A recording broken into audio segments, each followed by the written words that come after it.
안녕하세요. 이중인격 같은 남자친구와 파혼한 30대 여성입니다. 사귈 때는 정말 몰랐네요. 그렇게 경우 없는 집구석에서 가정교육도 똑바로 못 받아 처먹은 인간인지 결혼까지 생각했던 남자친구와는 대학을 다니면서 알게 된 사이입니다. 오랫동안 친구로 알고 지내다 본격적으로 사귀기 시작한 건 30이 넘어서였어요. 적지 않은 나이에 사귀기 시작해서 그런지 풋풋한 설렘은 없었지만 그래도 오랫동안 알고 지내서인지 같이 있으면 편하고 말도 잘 통했지요. 쓸데없이 내숭을 떨지 않아도 되었고 가식적일 필요도 없었고요. 마음 편하게 제 자신을 보여줘도 아무런 부담이 없는 사람이라 좋았습니다. 대학생 때 만났고 이후로는 친구로서 편하게 지냈기 때문에 남자친구의 집안이라던가 재정 상황에 대해서는 크게 관심을 둔 적도 그다지 궁금하지도 않았습니다. 씀씀이가 크지 않다는 정도야 보고 겪는 게 있으니 어느 정도 눈치는 채고 있었지만 이거야 각자 성격이나 성향에 따라 다른 것이니 그것만 보고 남자친구가 돈이 많네 적네 그런 판단은 굳이 할 이유가 없었지요. 하지만 연인이 되고 나니 같이 보내는 시간도 길어졌고 대화의 주제도 전과 달리 다양해져 갔습니다. 남자친구에 대해 남들은 모르는 것들은 저만 알고 싶어졌고요. 예를 들어 남자친구가 어렸을 땐 어떤 아이였는지, 학창 시절은 어땠는지, 부모님과의 관계는 어떤지 그런 것들이요. 남자친구의 가정이랄까 배경은 제 상상과는 많이 달랐습니다. 워낙에 사람들과 잘 어울리고 잘 웃는 사람이었기에 그런 어려움이 있었을 거라고는 상상치 못했네요.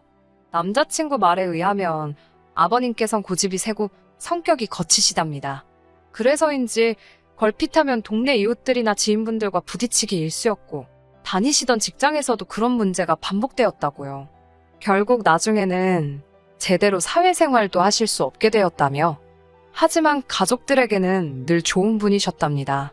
자기는 도통 이유를 모르겠다고 덧붙였어요.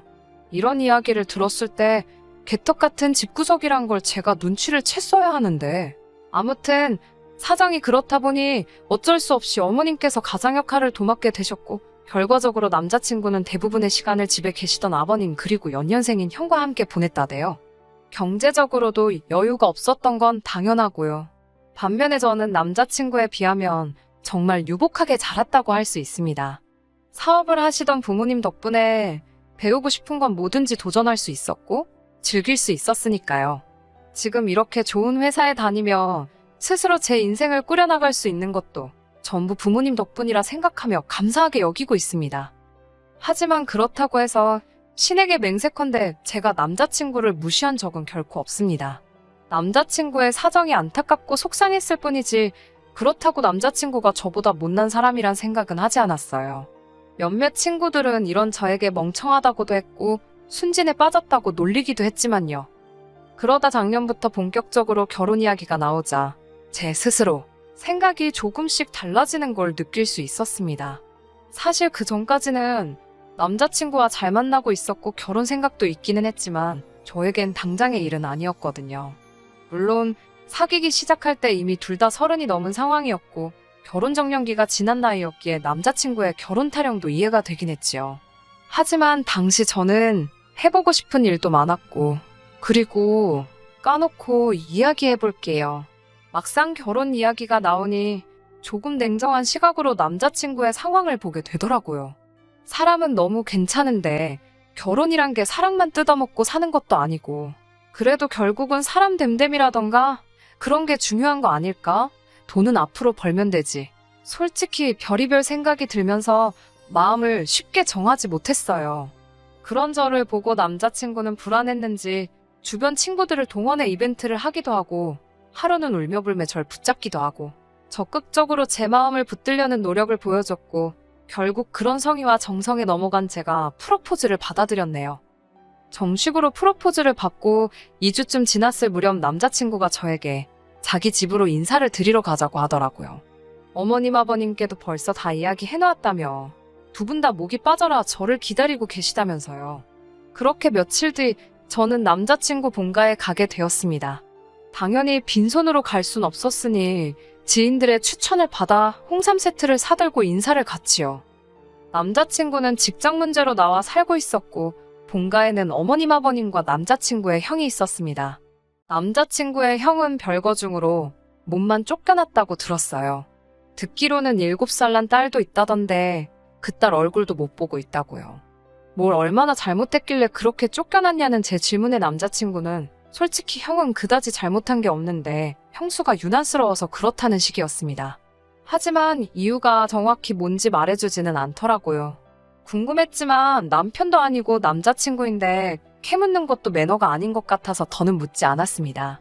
그때만 해도 어리석게도 결혼이 가족 간의 결합이라고 생각은 못하고 내 남자친구만 멀쩡한 사람이면 괜찮은 사람이면 된다고 생각한 거지요. 어머님 아버님은 저에게 궁금한 게 많으신 눈치였습니다. 이런저런 질문을 많이 하셨거든요. 제가 어느 초중고를 나와 어느 대학을 갔는지, 부모님께서 무슨 일을 하시는지, 지금 살고 있는 집이 자가인지 아닌지 등 솔직히 말하자면 이런 질문까지 하시는 건가 싶을 만큼 조금은 껄끄러운 이야기들도 오갔네요. 아무래도 며느리감이라 생각하시니 그러신가 보다고 처음에는 그렇게 생각했습니다. 하지만 시간이 지날수록 어쩐지 제 흠을 잡으려고 그러시는구나 싶더라고요. 유치한 생각이지만 어떻게든 제가 당신 아들보다 못한 구석을 찾아내고 싶어서 안달이 나신 분들 같았달까요? 그러다 제가 1차로 열받는 일이 있었는데 무슨 이야기를 하다가 부모님이 무엇을 물려주셨냐 그런 이야기가 나왔습니다. 저는 생각지도 못한 아버님의 질문에 당황했지만 그래도 최대한 침착하게 건강한 신체를 물려주셨다고 웃으며 대답했어요. 그러자 아버님께서는 너는 무슨 안경 쓰고 있으면서 네가 건강하다고 말하는 거냐고 무안을 주시더군요. 그러더니 아버님께선 너희 가족 전부 다 안경을 쓰냐고 물어보셨습니다. 아버님의 질문을 들은 순간 저는 예비시댁에 인사하러 가면 별별 이야기를 다 듣게 된다던 선배 언니의 이야기가 떠올랐는데 정말이지 언니 말대로 정말 별걸 다 물어보신다 싶더라고요.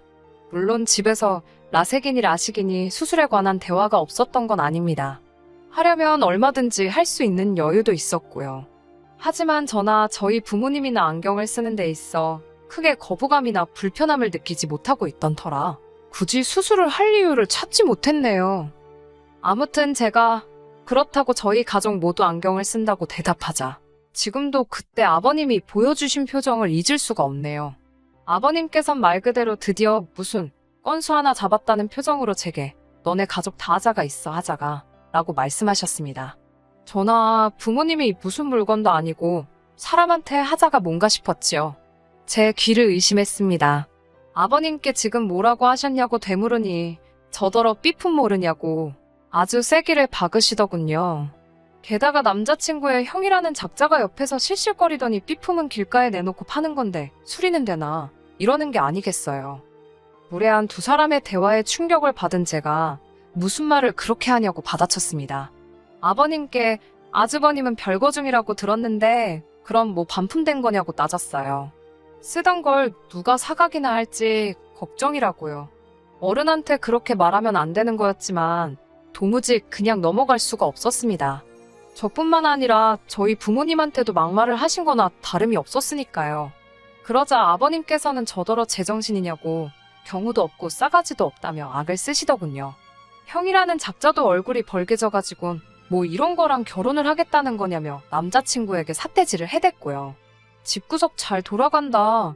꼴 같지도 않네. 별의별 생각이 다 들더라고요.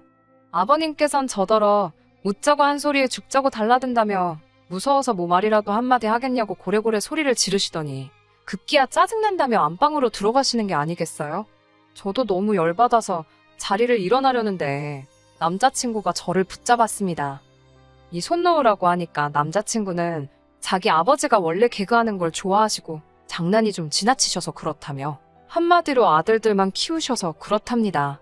아들만 둘씩 있는 집은 원래 이렇게 말이 막 오가기도 한다면서 저더러 조금만 이해해달라더군요. 100번 양보해서 그렇다 치고 넘어가야 하나.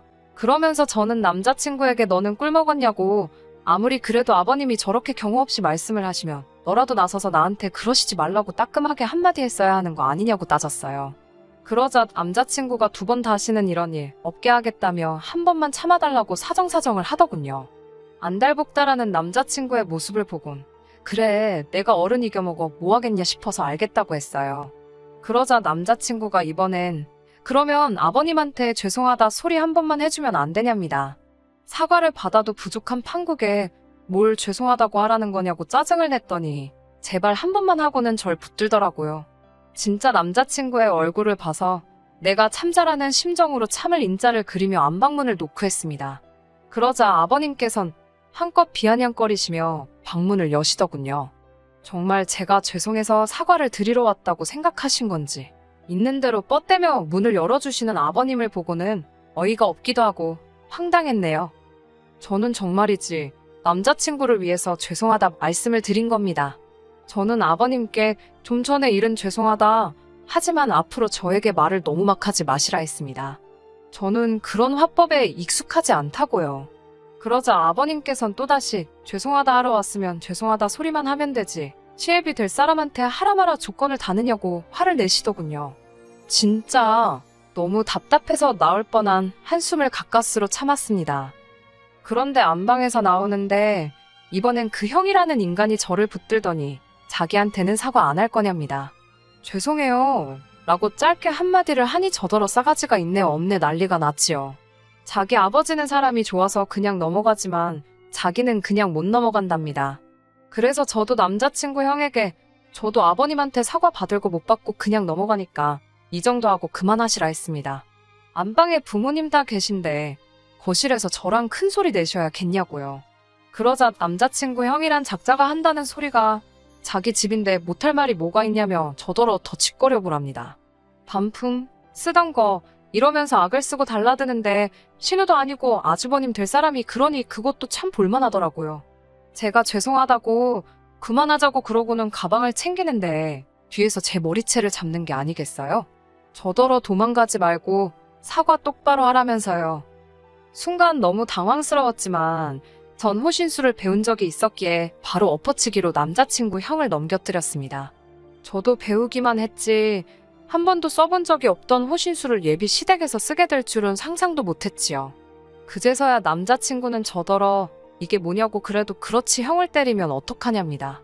어이가 없어서 이 형이네 머리채 잡을 땐 뭐하다가 나한테 난리냐고 소리를 지르고 그새 남자친구 형 넘어가는 쿵소리에 놀라나온 어머님 아버님은 사색이 되어 있었습니다. 저더러 제정신이냐고 누가 시댁에 인사 와서 아주버님 될 사람을 패냐고 절 신고하겠답니다. 신고하시라 했어요. 정당방위는 들어본 적 없으시냐고 저도 악을 썼지요. 그때 그 형이라는 인간 창피하긴 했는지 신고하지 말라고 자기 부모를 말리더라고요.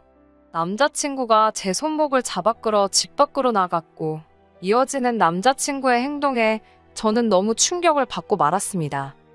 남자친구는 한숨을 푹푹 내쉬더니 이게 뭐 하자는 거냐며 자기가 아까 분명히 부탁하지 않았냐고 그러는 거예요. 제가 남자친구에게 아버님이랑 당신 형이 나한테 어떻게 하는지 다 봐놓고도 그런 소리가 나오냐고 받아쳤습니다. 그러자 원래 남자들은 좋아하는 여자한테 짓궂게 행동하는 거 모르냐입니다. 아버님은 딸을 키워보신 적이 없으니 그깟 말 몇 마디에도 제가 삐질 수 있다는 걸 모르셔서 그런 거고 형이란 작자는 저를 벌써 동생 여자친구니까 편하게 생각해서 그런 걸 거라며 두 사람의 잘못된 행동을 옹호하는 게 아니겠어요? 남자친구의 말도 안 되는 궤변에 저는 어떻게 그런 식으로 이야기를 할 수 있냐고 따졌습니다. 당신 식구들이 나에게 함부로 행동을 하면 당신이 나서서 나를 지켜주진 못할 망정 이게 지금 뭐 하자는 거냐고요. 그러자 남자친구는 이렇게 투닥거리면서 친해지는 거지. 아무리 그래도 그렇지 아주버님 될 사람을 넘겨뜨리는 여자가 어딨냐며 자기가 당장이라도 저희 집에 가서 저희 부모님을 만나야겠답니다. 자기가 나서서 장인장모 되실 분들을 교육 좀 시켜야겠대요. 어떻게 딸을 이렇게 경우 없이 키우셨는지 한번 물어보고 좀 가르쳐야겠다나요. 그 소리까지 듣고 나니 내 눈앞에 있는 사람이 내가 그동안 알던 사람이 맞나? 이런 사람하고 내가 미래를 꿈꿨다니 미쳤지. 이 인간 완전 쓰레기였네. 정말이지 별의별 생각이 다 들더라고요. 피는 못 속인다더니 경우 없이 아무 말이나 떠들어대는 아버님이나 손버릇 나쁜 형이라는 작자나 지금 지가 뭔 소리를 하는지도 모르고 급발진해서 떠들어대는 이 미친 남자친구란 인간까지 죄다 똑같은 인간들이란 생각에 진저리가 나던걸요. 저는 남자친구에게 네가 뭔데 우리 부모님을 가르치네 만에 개소리를 하느냐고 나야말로 너네 부모님 면상에다 대고 자식들을 어떻게 키웠는지 하나하나 따져묻고 싶다고 소리를 질렀습니다. 하긴 아버님이란 분부터 저렇게 경우도 없고 뭐가 똥인지 된장인지 분간을 못하시니 자식들이라고 뭘 보고 배웠겠냐고 빈정거리기도 했지요. 아주 솔직히 조금 무섭기는 했어요. 요새 자기 뜻대로 안 되면 헤어지면서 여자친구한테 해코지하는 나쁜 놈들이 종종 있잖아요. 내 눈앞에 있는 이 인간이라고 그러지 않으리란 보장이 없었으니 솔직히 긴장할 수밖에요. 쏴대고 싶은 말은 더 많았지만 적당히 해야겠다 싶어서 마지막으로 2번 다시 나 볼 생각도 하지 말라고, 절대로 연락하지 말라고, 안 그러면 신고할 거라고 써붙이고 불이 나게 큰 길가로 나와 택시에 올라탔습니다. 집으로 향하는 길에 남자친구에게선 계속해서 전화와 문자가 걸려왔는데 더 소름이 끼쳤던 건 남자친구가 음성 메시지를 남겨놓았길래 들어보니 또다시 미안하다며 자기는 저 없으면 안 된다고 질질 짜더라고요. 또라이도 보통 또라이가 아니구나 싶어서 한 일주일 동안은 집 밖에도 못 나갔습니다. 결국 저희 부모님께 남자친구 집에서 있었던 일에 대해 말씀을 드렸고 아버지께서 한동안 제 보디가드 역할을 자처해 주셨지요. 그런 와중에 우연인지 아닌지 그건 남자친구만 알겠지만 아무튼 남자친구와 2번이나 마주치고 말았습니다. 처음엔 무시하고 지나갔지만 2번째 마주쳤을 땐 저희 아버지께서 남자친구더러 한 번만 더 눈에 띄면 평생 사람 구실도 못하게 만들어준다고 엄포를 놓으셨어요. 아버지가 그런 험한 말씀하시는 걸 처음 봐서 전 속으로 놀랐지만 솔직히 든든하더라고요. 이후로는 남자친구도 쫄았는지 더는 눈에 안 보이대요. 곱씹어볼수록 그런 인간하고 알고 지낸 지난 시간들이 아깝고 역겹고 속이 뒤집힙니다. 그래도 식장 안 들어간 게 어디냐며 어머니는 잊어버리라 하셨어요. 저도 그렇게 생각하고요. 인생 공부 세게 했다 생각하고 당분간은 제 인생과 목표에만 집중하고 살아야겠습니다. 끝까지 들어주셔서 감사합니다. 오늘의 사연은 여기까지입니다. 구독과 좋아요, 알람 설정 부탁드리고 더 좋은 사연으로 다시 찾아뵙겠습니다. 감사합니다.